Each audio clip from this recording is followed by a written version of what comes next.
Dr. Demento. His name is synonymous with mad music and crazy comedy. His audio archives amaze and attract audiences around the world. For 30 years, he has reigned as the undisputed king of novelty knowledge. So who is this guy? We sold hundreds of thousands of records thanks to Dr. Demento. Neither he nor I made any of the money, but that's neither here nor there. He really has about the most eclectic taste of anybody that I know. Wall-to-wall records. You couldn't go in there without bumping into records. A little twisted, a little fun, a lot of fun. Barry Hansen? It's really risky to play comedy music. You know, we're probably two of the only people on the planet who have seen Dr. Demento naked. Did I go to high school with him? It's just a bunch of screaming. You people are weird. Never saw him without the top hat. I just keep demented music in my life and in my head and in my heart all the time. Just like I was on Behind the Music or something. Yes.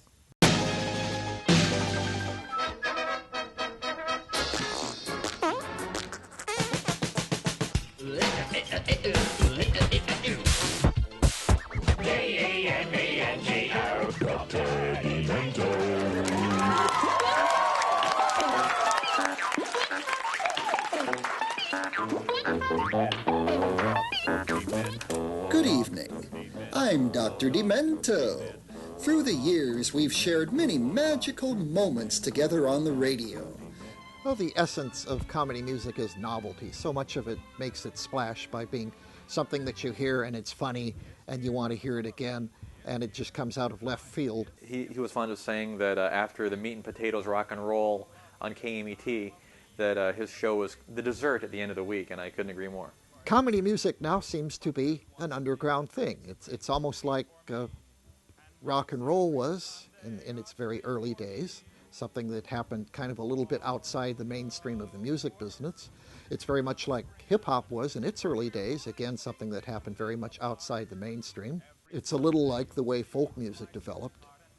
It's interesting to have seen the show evolved from basically Barry playing some very obscure, kind of twisted, sort of novel, rare, odd things from the 20s, 30s, 50s, even the 60s, to basically much of the show is really caters to people making their own music, which is a great outlet. With the exception of very few established people like Weird Al, Ray Stevens, Adam Sandler, Jeff Foxworthy, most of the funny music today is being made by independents, people who put out their own stuff on their own labels, or at the very most have a very small label with a handful of artists. It's an outlet for amateur writers and producers who just love doing funny songs to get their stuff on the air and have a sense of accomplishment, before they go back to their jobs as accountants or fast food clerks. I like the show because it lets people appreciate the fact that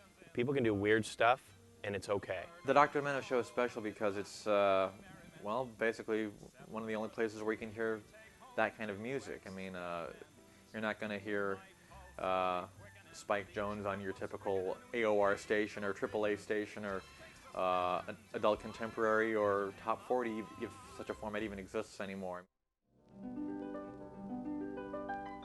Barrett Eugene Hansen was born on April 2nd, 1941.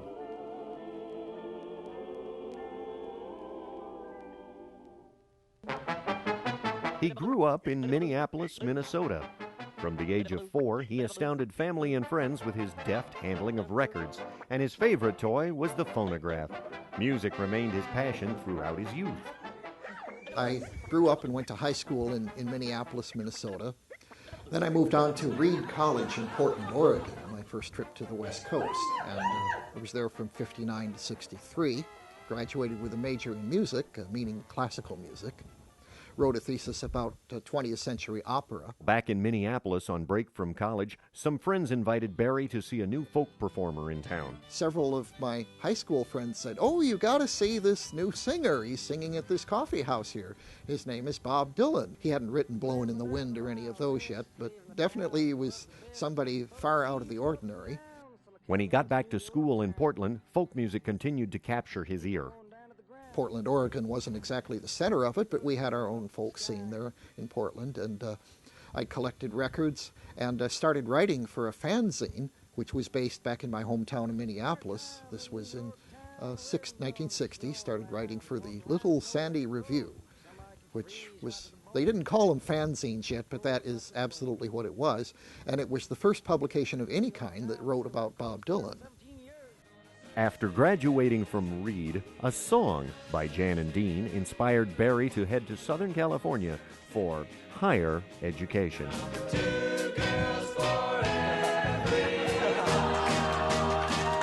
I got a master's degree from UCLA, writing a thesis about how rock and roll was descended in part from blues music, kind of tracing the connections between blues and rock and roll. It was a very exciting time in the history of rock and roll, the middle of the 60s, especially in Los Angeles. There was a whole lot going on. A lot of bands were really changing things very rapidly, and some of them I became friends with, and I wound up being a roadie for a group called Spirit. Actually, I helped contribute to a couple of their songs, wrote, you know, a verse here and there for a couple of their songs. And I was also involved with another band that made some albums called Canned Heat, and they're still remembered today. You can still buy their albums, and those were heavy times. Barry kept collecting albums, LPs, 45s, 78s, and anything else he could get his hands on. His extensive archives and expertise led to guest appearances on a Pasadena radio station. I was brought in because I had a lot of old records, early hits from the beginning of rock and roll, and old songs with stories behind them, like old blues that the Rolling Stones had covered, that sort of thing. So I would come in and tell stories behind these records, and the station promoted me as somebody who had this huge record collection. It's such a stinking privilege once again to introduce you to certainly the smartest man in Southern California. Ladies and gentlemen, Doctor? What I'm really here to do is just do what may be the most demented thing of all, is to just turn all the people of Los Angeles, and I hope America, on to a wider experience in this thing called music, and a realization that the world of music does not necessarily stop with what you hear on most of the other radio stations in this city, and just a wish to take beautiful advantage of a very beautiful radio station, which is perhaps one of the very few. And I brought in a few funny records like Transfusion, because they had interesting stories behind them in many cases. And I quickly found that those were the ones that got requested the most. I had no idea at that time that I'd even be on the next week, never mind 30 years from then. After doing 3 months of weekly guest appearances, the phones were pretty much ringing off the wall when I was on, so they decided to give me my own program on Sunday nights, and it would be called the Dr. Demento Show. At the time I started listening to the show, something didn't have to be funny to be played on the show. It just had to be good and something that you wouldn't normally hear elsewhere. So he was playing Robert Johnson, Jabbo Smith, Art Tatum, all kinds of great jazz and blues performers of the 20s and 30s and 40s. Early ragtime songs, all kinds of things that he doesn't play anymore. He has a lot of music that he is not necessarily terribly fond of, but he has it because he knows that somebody may want a recording of it someday. The Dementia portion of his collection really only, I'd say that's maybe 20% at most. He plays a wide variety of music. I mean, he will play anything.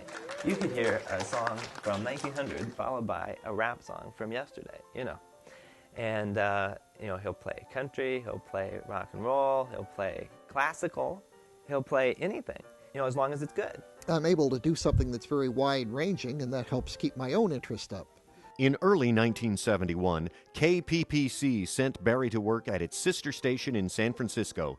He quit his day job at Specialty Records, loaded his collection into the biggest truck he could find, and moved north. 3 months later, a change in management landed him back at KPPC, until the whole staff was let go that fall. In December 1971, KMET brought Dr. Demento on for Sunday evenings. He rocketed to the top of the ratings, and syndicators lined up. By the end of 1974, almost 100 stations carried the show, and a forgotten song from 1946 swept the nation with help from the doctor.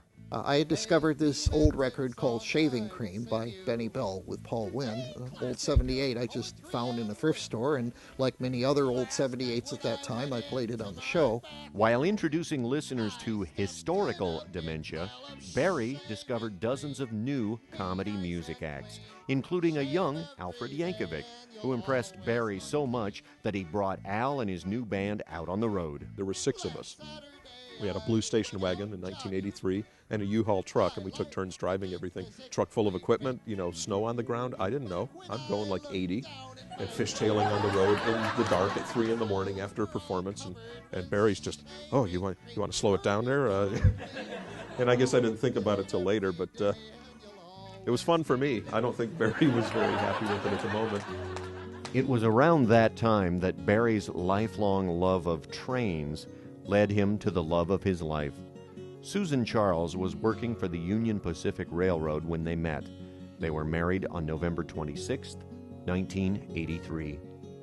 Through it all, Dr. Demento remained true to his vision and his character. We took an improvisation class together. They were trying to get him to be someone other than Dr. Demento, because he was just Dr. Demento. And they said, please try to be someone else. And it was very difficult because that's who he was. For years, Barry hosted the live Dr. Demento show while producing the syndicated Dr. Demento show. The program now originates from Barry's home studio, bringing dementia to millions of loyal listeners. I've taken it 1 week at a time, and here I am in the year 2000. Many of today's demented artists started out as fans. Well, I was in high school and just heard kids talking about it, and the next thing I knew, I was spending every Sunday night in my little New Jersey bedroom with the little Panasonic clock radio and that old-fashioned, earpiece with the white cord, just listening to them late at night. And my parents could never understand why I couldn't wake up for school on Monday morning, because I was listening to Demento till 1 in the morning. I began listening in junior high school. It was kind of the cool thing to do.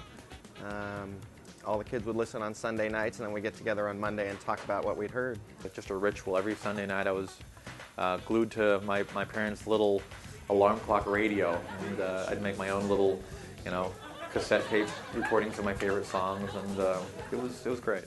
It was wild. It was what we did on Sunday evening. We sat and listened to the Dr. Demento show, and I used to tape it. I had several reel-to-reel tapes from those years, 71, 72, even 73. I heard some talk about around school that there's some guy playing funny records on the radio. And one Sunday I turned it on, and out came Cocktails for Two. That overlooks the avenue.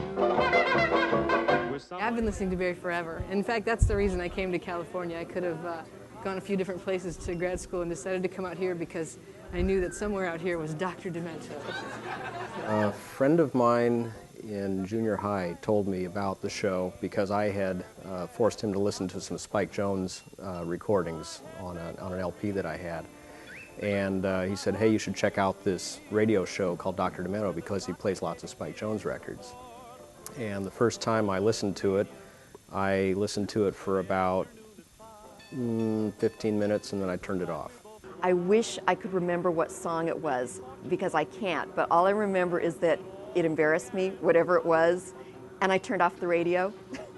And then like a few minutes later, curiosity got the better of me, and I turned it back on, and it was like on ever since. About a month later, I listened to it again, and I listened to the whole 4-hour show, and that was it. I was hooked. And then I went away to school in Santa Barbara and found, much to my amazement and delight, that I could still pick up KMET in Santa Barbara.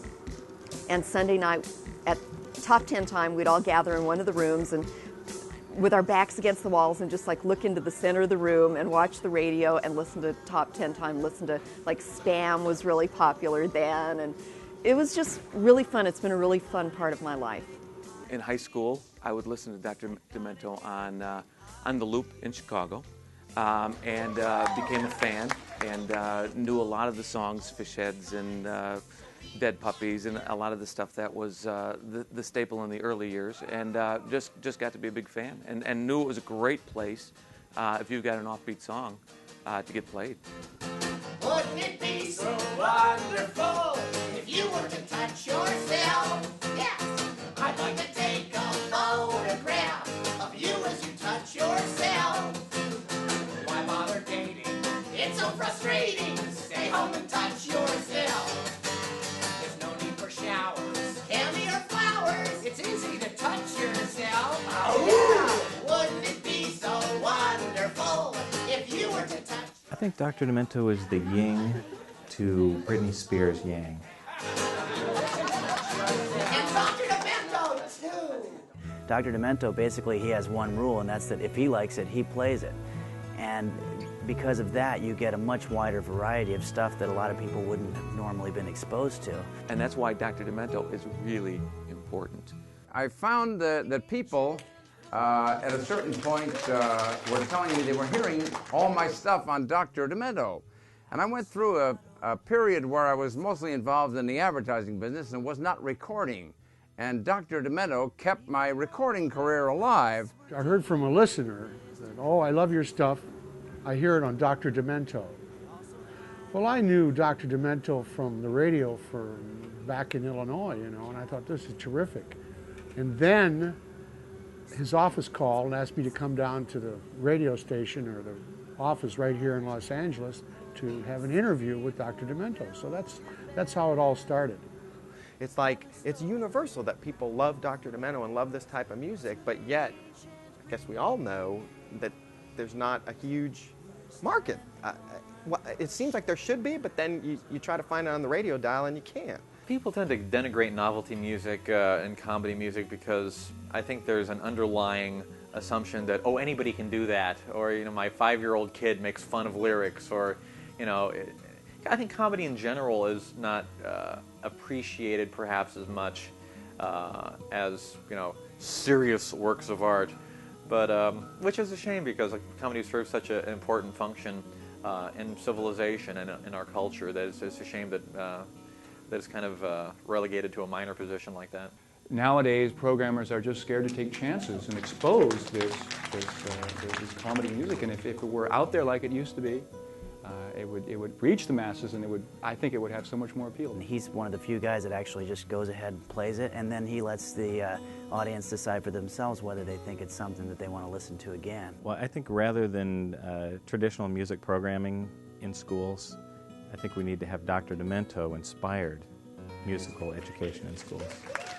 Forget the trombone, we need kazoos.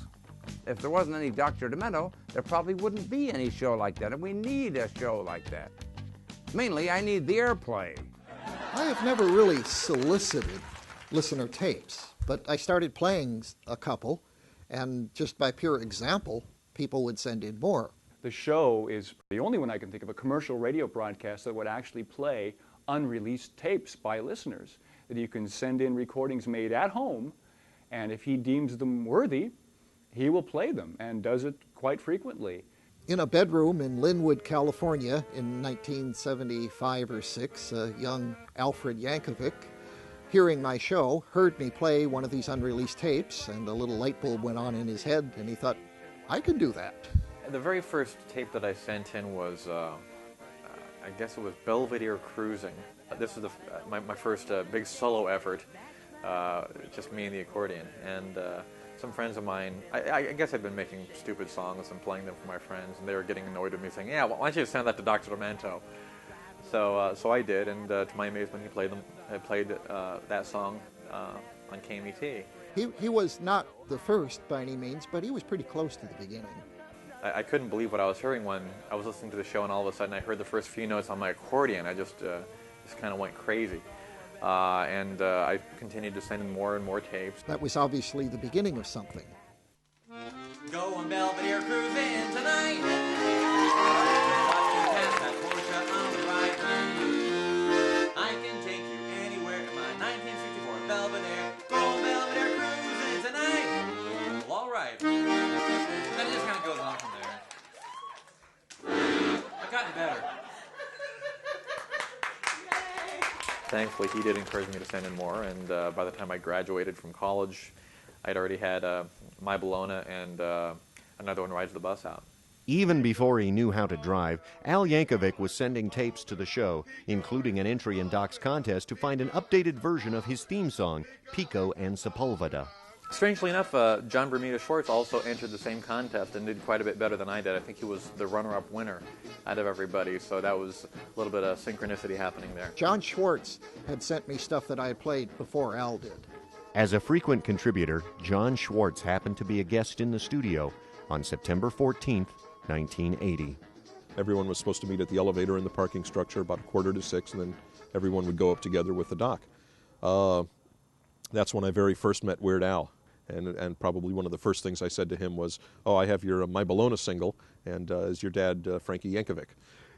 Little did he know that he would be asked that question for 20 more years. So the two of them met, actually, on my show. The doc let him debut a song he had just written that weekend while he was out with some friends on a camping trip, I think. And I thought, oh, this is a cute little song, and I'll just, do you mind if I play this on your show tonight? And he was, yeah, fine, why not? Al was kind of recruiting the other people who were in the studio to help him perform this. Get your act together. Yeah, come on, Wayne. Oh, you want to play live? How about getting a band? John piped up, "Well, I'm a drummer. Why don't I play drums?" Maybe a drummer, somebody who can keep the groove. And Al asked if I would beat on his accordion case. I was talking about being a drummer and sending stuff in, so he knew I was a drummer. Okay, bang on my accordion case. Try to keep the beat. Gee! Damascus was there doing the yeah. And Musical Mike was there doing hand music. Mike Kiefer had been a crew member of my show for some time before that. Just asked me if I would join in and do that on the show. And so I just, made up what I did as I went along. And Sulu also could do that after a fashion, and she contributed also to that. Look what I did. My Tommy had to do this, actually. These aren't the only ones either. Everybody I meet in everyday life tries to do Wait, no! I think Basula was there, and they all made noises, and as the legend goes, that one live performance of the song was luckily air checked, and that became the single that is now on the first album. Weird Al Yankovic with an extra on the Dr. Demento Top 10. Over the years, the Dr. Demento Show has featured a cast of characters who contribute to the chaos on and off the air. The doctor is in! Will Simpson, who was a voice actor as a child, joined the show a week before Bus was recorded. He works as an attractions coordinator at Disneyland, but still finds time to produce the Demented News. Well, let's see. My very first recording was in '81, I believe, and it was a response to the many requests that Weird Al got for Another One Rides the Bus. So I broke out my kazoo and tambourine and sang Another One Makes a Fuss because I was also helping answering the phones, the request lines, and call after call for that song, Another One Rides the Bus, So this was like an answer song to that. Mike Kiefer is a music archivist who used to run into Barry at swap meets. Mike listened to the show religiously, and one day he told Barry that he'd kept his own tally of the Funny 25.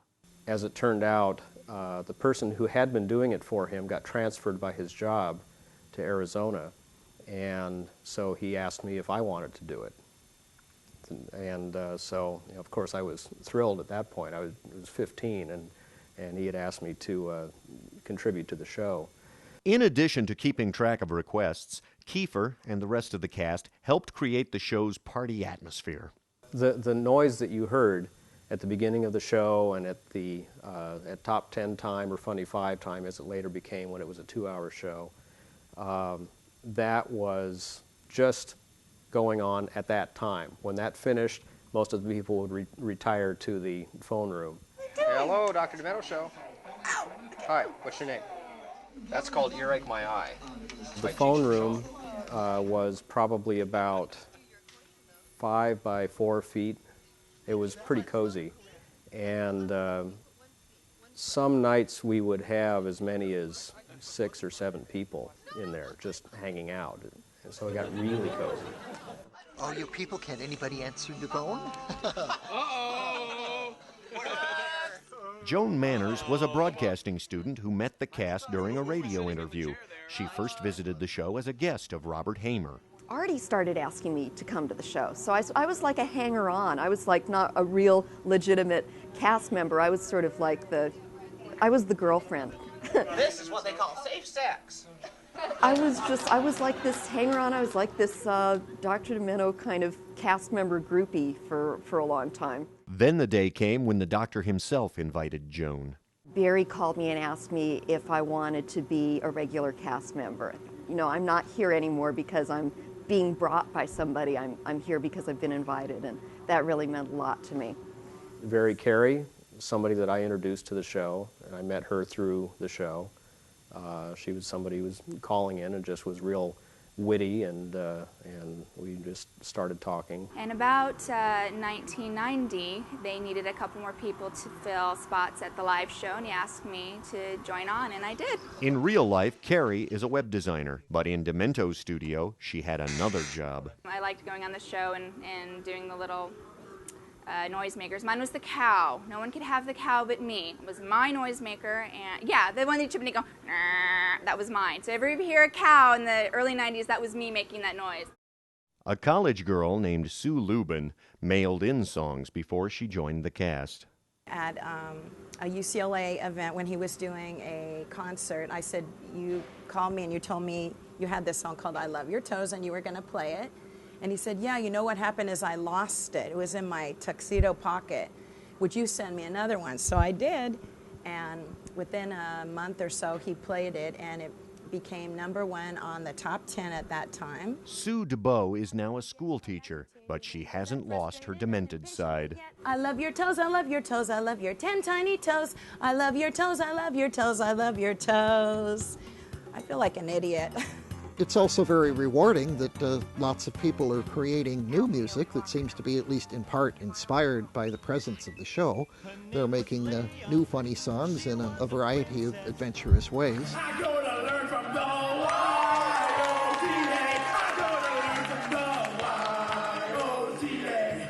It's like, oh yeah, I could just send stuff?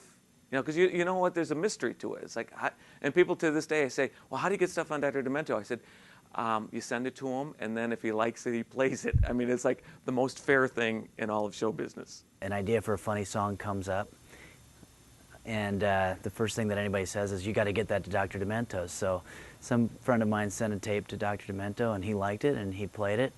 He actually called me, and I wish I had saved the message. I was blown away. He called and said, I like your song, and I'm going to play it on my radio show tonight. And I really didn't even consider sending my own stuff to the show, even though I listened to it. And a friend of mine kind of pushed me to do it. And the first couple of tunes that we sent didn't make it on, but Dr. Demento was so nice, he would write me back personal letters explaining what was wrong with the songs, that it kind of encouraged me to keep going.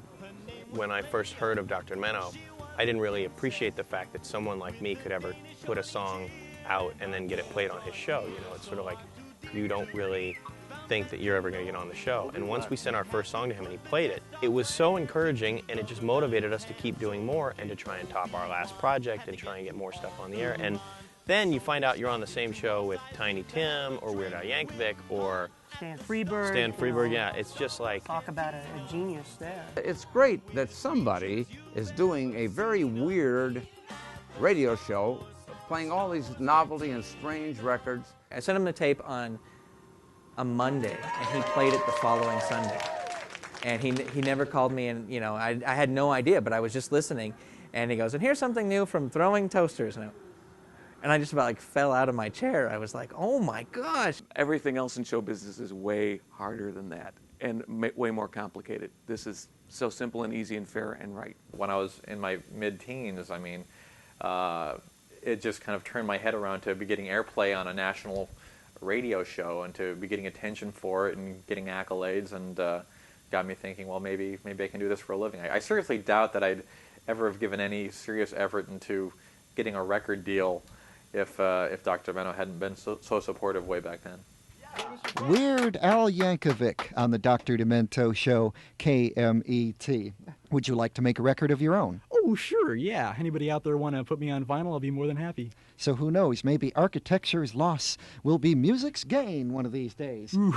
Weird Al Yankovic, thank you so much for your songs. We're going to have you back to play another one or two a little bit later on in the show. Whether they're trying to be the next Weird Al Yankovic or whether they have something else in mind, I love to see it come in. Of course, not all the things that people send me are worthy of airplay or even listenable at all. Here's a brand new song from our next record. Say hello to my penis, say hello.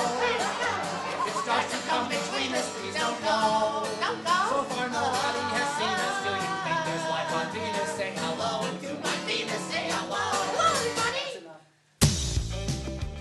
Hearing Weird Al all those years ago, you know, that's what kind of made me decide what I wanted to do. I wanted to be funny. I wanted to write funny songs. I wanted to be in radio at some point, and listening to Dr. Demento is what gave me the incentive to do that. It was so wonderful because it was a wonderful outlet, and Dr. Demento gave me the opportunity to express myself in the way that I needed to so much.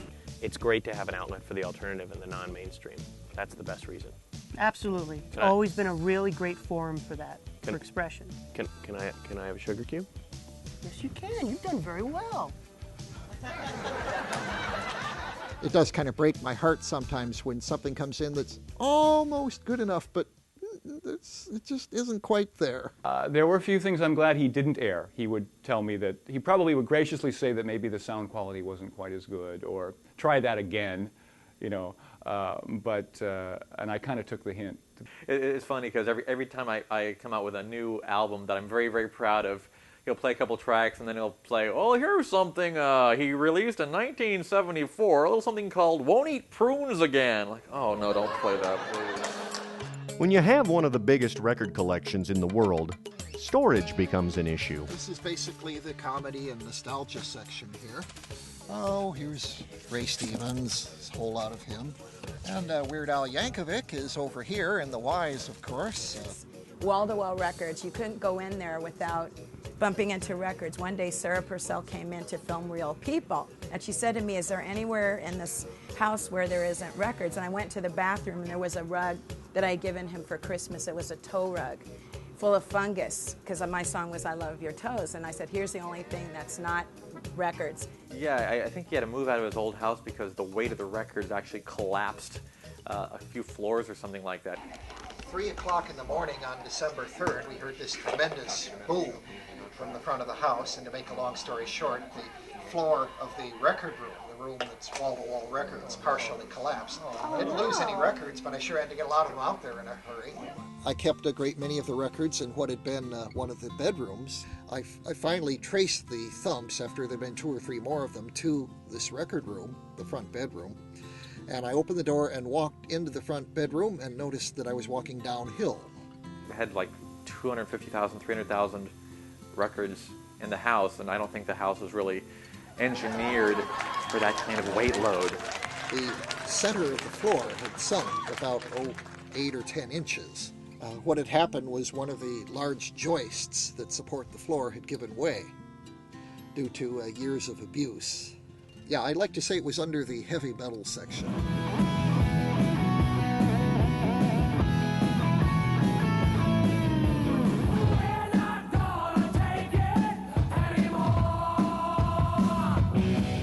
You know, we're probably 2 of the only people on the planet who have seen Dr. Demento naked crawling on the floor. And what a sight that is to see.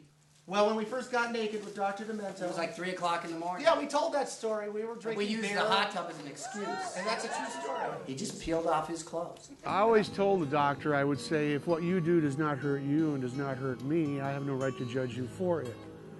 Like one time when we put salt on our rear ends and drove out to that petting zoo. Well, I'm laying on the ground and I'm thinking to myself, who's the victim here? Dr. Demento, they don't call him doctor for nothing. He plays doctor better than anybody I've ever seen. Most of Barry's regular contributors have also become his friends. You know, when you told me that I was going to be able to be a part of this reel, I was very excited, and I went to my Dr. Demento memorabilia file, and I got some really cool stuff, I think. I started in 1981, actually, was my first song with Dr. Demento, I Want to Kiss Her, But She Won't Let Me, which it was a number 8 song of 1981 on the Funny 25. And it was included in 1982 on this very, very cool picture disc. This is Demento's Mementos, his third anthology album, and I Want to Kiss Her Butt was on there, and it's very cool. Hi, Tim, Stay Demented. This does not play in a CD player, I found out. But it's still very cool. 1981-82, very good years for me with Dr. Demento. I Want to Kiss Her Butt was a big song for me. 1983, not as good. I sent in a song called Dead Fully Grown Dogs. Ogden Etzel, a big influence on me, and that Dead Puppy song was so big. Yeah, it's been very fun to have strange people from all walks of life go, oh, you wrote that stupid song. My puppy died late last night. I'm still reeling from the fright. I didn't think that was her. That's all right. That was our song. Really? Well, I don't know. Maybe. Was that not our song? What were we? We were fish heads? Short attention span is a very good thing in this business. I sent another new song to Dr. Demento, and again, a very kind letter explaining why he wasn't going to play Kinko Kinko, the photocopying clown. And this is just when the Kinko's chain was beginning to start, and I thought this is a great follow-up to Kinko, the kid-loving clown, and he was probably right not to play that. Here's a picture of me and Dr. Demento at the Vatican in 1990. I don't know if you remember, back in 1990, Dr. Demento actually did 2 broadcasts from the Vatican. That was the year that Pope John Paul did Pencil Neck Episcopalians. And this is 1999. This is my most recent one. It says, "To Tim, you are a sexy hunk of a man," signed Dr. Demento, which is really very, very cool. Tim, that does not look like Barry's signature. Well, you know, probably from a distance it doesn't, but if you had a handwriting analyst come in, okay, I just wrote that on there myself. For folks who need more than 2 hours of dementia per week, Dr. Demento has put out 14 compilations on Rhino Records. Well, I got involved in Rhino pretty early. I actually knew one of the principals of Rhino Records from the very earliest days of the Dr. Demento show. And when they first started Rhino, it was mainly a vehicle for funny stuff. Their first album was by Wildman Fisher. Their next 2 albums were compilations of funny songs by various artists. So after they got a little bit bigger than that, they decided that they'd make an offer to Dr. Demento. I had an album before on Warner Brothers, but they thought they could probably afford me, and they were correct. So we put out my second album, which is Dr. Demento's Dementia Royale on Rhino. The reason for that peculiar title is that all their comedy compilations up to that time had the word Royale in them, so they wanted this to be similar. Dr. Demento also has done research for other Rhino collections. By the way, he claims to be the world's foremost archivist of Stan Freberg recordings. And so therefore it was very handy to have him not only write the liner notes for this box set, which just happens to be sitting there. How about that? He not only wrote the liner notes, but he helped me pick the tracks on here. And there's over 100 tracks on 4 CDs, plus a video of some of my favorite television commercials. And it's called The Tip of the Freberg. And look here, the top of my head actually lifts off. And whoa, there's my brain. Look at that. Hey, brain, watch it. Don't touch that brain. You don't know where that's been. Which is a line actually from a Weird Al track called Germs. I love that song. Weird Al Yankovic owes his whole career to Dr. Demento and to Stan Freberg. I'm not exactly sure where I was the first time I met Stan Freberg. I was either in a movie theater or we might have been doing the sound mix for UHF. And he said, "Stan Freberg," and dropped to his knees and kissed the hem of my sport coat. I just kind of slobbered all over him and told him he was my hero, and he was very cool, and told me to get off my knees. Anybody got a moist towelette here? Well, Stan is a huge Trent Reznor fan, so that's no wonder that he liked that song. Oh, brother. Hey, didn't you just sing that song 5 minutes ago? Yep. Of course, Everyone in the Demento family follows the doctor's orders. Don't forget to stay Demented. In my car on the way here, I was listening to Al Yankovic and Henry Phillips and just all this music that makes me happy. And it's just so much more fun for me than just turning on regular radio and hearing whatever they want to play. I just keep Demented music in my life and in my head and in my heart all the time. Well, I was a very introverted person when I was growing up, except for then when I found out about the Dr. Demento, I kind of like, all that shyness kind of just drifted away. I was like into another world, you know, a state of dementia. A dementoid is somebody that's depressed. And then on Sunday nights, the Dr. Demento show comes on the radio and brightens their life. And that's a dementoid. Dementoids are just the really, really hardcore out there ones that are just, you know, every week they have to listen to the show and they drive to like other cities to listen to it again on that syndicated station. Dementite hangs from the ceiling. Dementia and Dementites, they're like the laid back ones. They like, you know, listen to the show and, you know, they might go out and buy a couple albums. The Dementoids, you people are weird. You just like need to get a life because you're weird. A Dementoid is someone who looks like he doesn't know what he's doing, but actually really doesn't. Dementoid is, I think, anybody that really appreciates demented music. Somebody who lives for something, you know, some bizarre audio concoction. How can we stay demented? Well, how can we survive? Really, how can we live? Isn't that the real question? You know, being demented is not necessarily something you have to try to do. It would be something you'd have to stop doing. And just keep an open mind. That's very important. Don't close your mind to anything, especially in the area of music. So many music listeners today have a rigidly closed mind. They only listen to hip-hop, or they only listen to rock and roll, or they only listen to classic rock. I'm pretty sure that you'd have to really try hard to not be demented, because dementedness is inside you. It's a part of you. Basically, just don't take things too seriously. Don't get all wrapped up in the small things, because as a bumper sticker once said, it's all the small things. People have to keep their minds open, whether it's to funny stuff or just weird stuff of all kinds, because that's where change is going to be coming from. Yeah, I'd say just hang out with him would be the answer.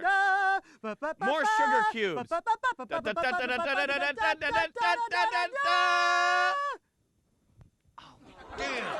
In the overall scheme of things, Dr. Demento basically makes life worth living.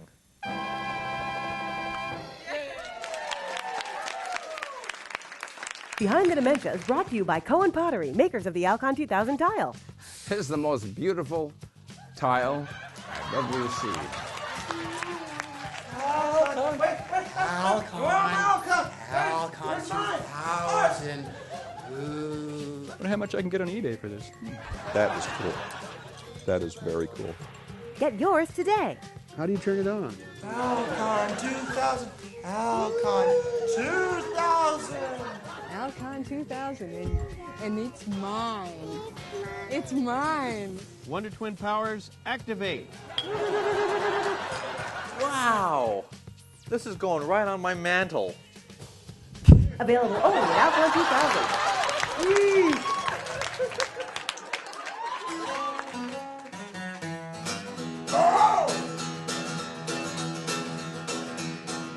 I love to dance with Peg Leg Sue. She got one, I got two.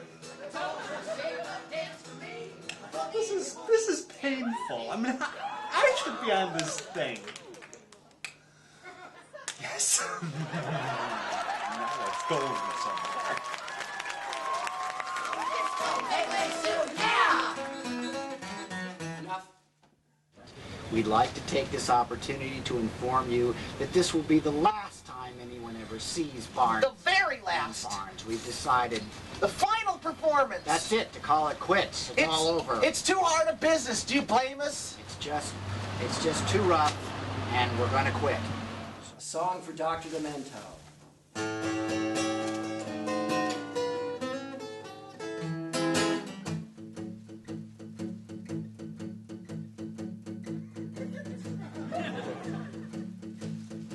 He's been on the air for 30 years. 30 years! Supplying special music for your ears. Your ears! So raise your glass high and say cheers. Hi, folks! The Dr. Demento Show. Eat fish heads! Dr. Demento Show. Better than sex! Dr. Demento Show. Oh, yeah! Dr. Demento Show. Yeah. That's for you, Dr. Demento. We love you. I wish you'd believe us. I really can't imagine what my life would be right now if it wasn't for Barry, quite honestly, because everything that's happened in my life is built on the people that I met in this little group. He is basically responsible for everything I've done, literally since 1980. It's no secret that if Dr. Demento didn't exist, my life would be dramatically different. I would probably have a real job by now. I don't know if I'd be an architect or not, which is what I was trained for, but I might have, you know, a job that I would have to get up in the morning and drive to work for, which is, I don't know, it's a scary thought. I've even gotten job interviews as an attorney because I put on my resume writing for the Dr. Demento Show. Dr. Demento gave me my start, and my car runs great now. It makes the world a better place to have a Dr. Demento Show on the radio. And it makes our reality worth living. What else is there? If the X-Files and Star Trek aren't on, you have to have something to do. He's given people of our generation an opportunity to shine, an opportunity to be heard, where I'm not sure we would be otherwise. People our age are probably the first generation who have actually grown up with Dr. Demento being on the air like all of our lives. And you can see what it's done to us. I mean, it's a great showcase. And I think he's given the opportunity of a voice of a new demented generation to come up and have a place to showcase their work.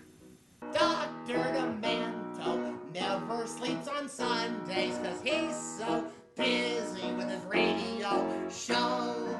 Thanks, Dr. Demento. We love you. Happy 30 years, Barry. God bless you. And he's busy with Mrs. Demento. And sometimes they go to McDonald's and have lunch. Everybody, your turn.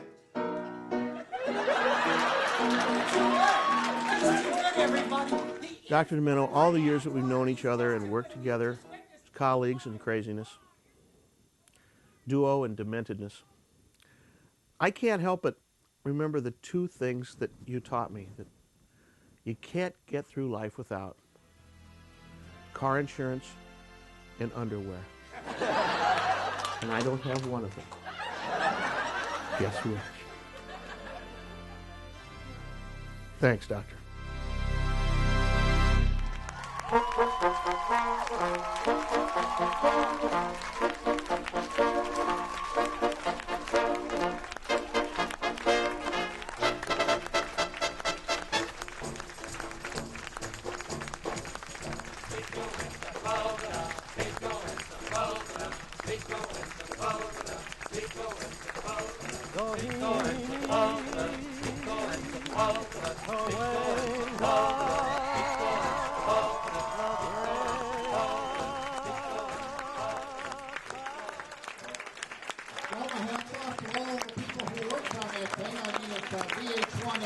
They got a hard act to follow, I'll say that.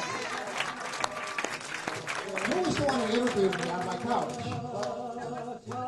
Okay, right. Very good job.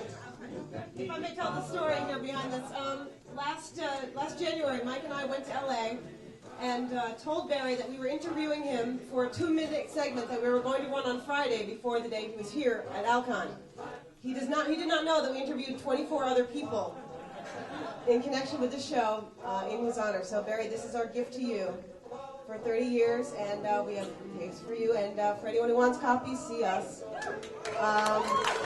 That's for you, Doctor.